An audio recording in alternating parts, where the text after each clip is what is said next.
Sabe aquela sensação de estudar para uma prova, se sentir super confiante e na hora H dar aquele branco? Pois é. Esse buraco entre a confiança que a gente sente e o nosso desempenho de verdade é algo que acontece com todo mundo. E hoje a gente vai entender direitinho por que isso acontece. Essa é a grande questão, né? E não é por falta de estudo, não. É, na verdade, um truque que a nossa própria mente prega na gente. É uma ilusão de competência, quando na real a gente está só familiarizado com o assunto. Para a gente entender isso, tem um estudo clássico que é perfeito. Imagina só, um grupo de pessoas tinha que bater o ritmo de músicas super conhecidas, tipo Parabéns pra Você, e outro grupo tinha que adivinhar. Quem batia a música estava otimista, achando que os 50% iam acertar, mas a realidade foi chocante, menos de 3% de acerto. Por quê? Simples. Quem batia a música ouvia a melodia inteira dentro da própria cabeça, uma informação que o outro lado não tinha, e eles não conseguiam ignorar esse conhecimento extra. Isso ilustra nosso problema de um jeito perfeito. Ok, agora vamos mergulhar na ciência por trás dessa ilusão toda. A principal razão para essa confusão toda está na diferença gritante entre o jeito que a gente aprende e o jeito que a gente é testado. Aqui a gente vê a armadilha bem clara. Quando a gente estuda, a resposta está ali, na nossa frente. Isso cria uma sensação de fluidez, de que está tudo fácil, e o cérebro confunde isso com o aprendizado de verdade. Só que, na hora da prova, a resposta não está lá. Aí a gente precisa usar a tal da recordação ativa, que é um processo mental bem mais difícil. É a diferença brutal entre reconhecer algo e ter que lembrar do zero. E na psicologia, essa nossa mania de prever o quanto a gente aprendeu tem um nome. São os julgamentos de aprendizagem, ou JOLs. E como a gente está vendo, esses julgamentos costumam ser bem furados, porque eles se baseiam na facilidade do estudo e não na dificuldade real da prova. Para investigar isso a fundo, os pesquisadores Coriat e Bjork fizeram um experimento muito bacana. Eles deram listas de pares de palavras para as pessoas memorizarem. Tinha de tudo. Pares bem conectados, tipo quente-frio, outros com uma ligação mais fraca e alguns que não tinham nada a ver. A pergunta era: será que as pessoas iam ser boas em prever do que elas iriam se lembrar? O resultado fala por si só. Para os pares de palavras que não tinham nenhuma relação, a confiança das pessoas estava lá no alto, mas o desempenho real, bem lá embaixo. Isso revela uma coisa importantíssima.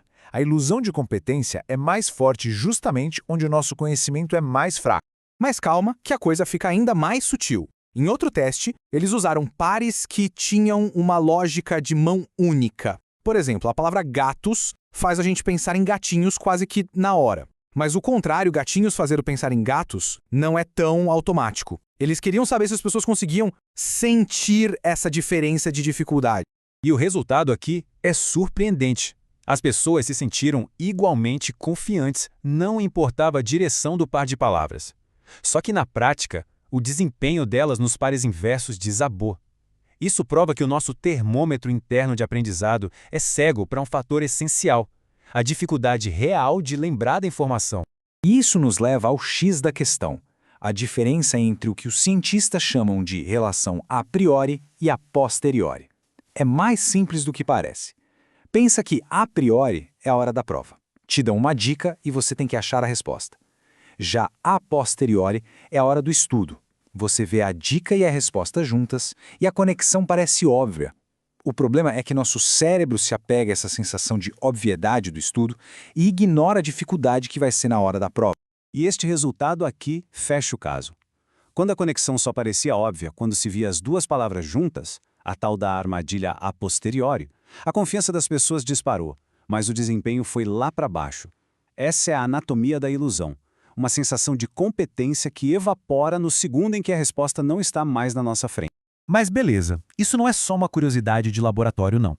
Agora a gente vai ver como esse mesmo princípio psicológico é usado de propósito para moldar a tecnologia que a gente usa todo santo dia. A gente pode resumir essa ideia na diferença entre reconhecer e recordar. Reconhecer é fácil, né? É tipo uma questão de múltipla escolha. A resposta está ali, no meio das outras, só precisa identificar.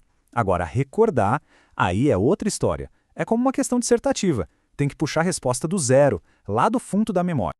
E aqui vem o pulo do gato. O que é um bug para o nosso aprendizado é uma feature, uma qualidade no design de tecnologia. Os designers de experiência do usuário, os UX designers, constroem tudo, menus, ícones, sugestões, para que a gente nunca precise recordar de nada. Tudo é baseado em reconhecimento para diminuir nosso esforço mental e fazer os aplicativos parecerem super intuitivos. Só que essa facilidade toda tem um lado sombrio. Essa mesma falha cognitiva que nos engana nos estudos agora nos torna perigosamente complacentes com tecnologias muito complexas que a gente não entende de verdade, como inteligência artificial. Esse número pode parecer pequeno, mas o que ele representa é um abismo de conhecimento chocante. Ele mostra a distância enorme que existe entre saber usar uma tecnologia e realmente entender como ela funciona. Uma pesquisa mostrou que, apesar de mais da metade dos psicólogos usarem ferramentas de IA, menos de 11% deles conseguem explicar como elas realmente operam. Isso é o paradoxo da competência em ação.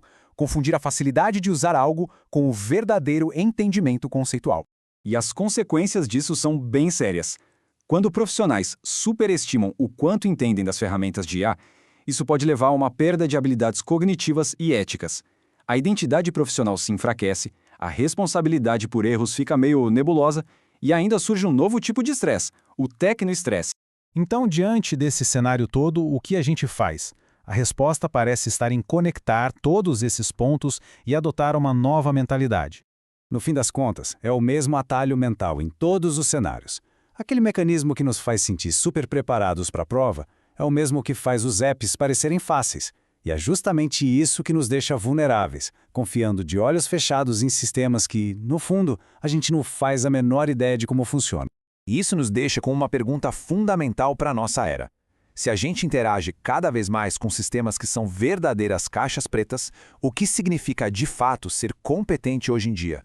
Talvez a verdadeira competência hoje não seja saber tudo. Talvez seja ter a humildade de saber o que não se sabe. Em um mundo de respostas fáceis e algoritmos misteriosos, a habilidade mais importante talvez seja de parar e perguntar: peraí, como isso aqui funciona de verdade? E o que acontece se der errado?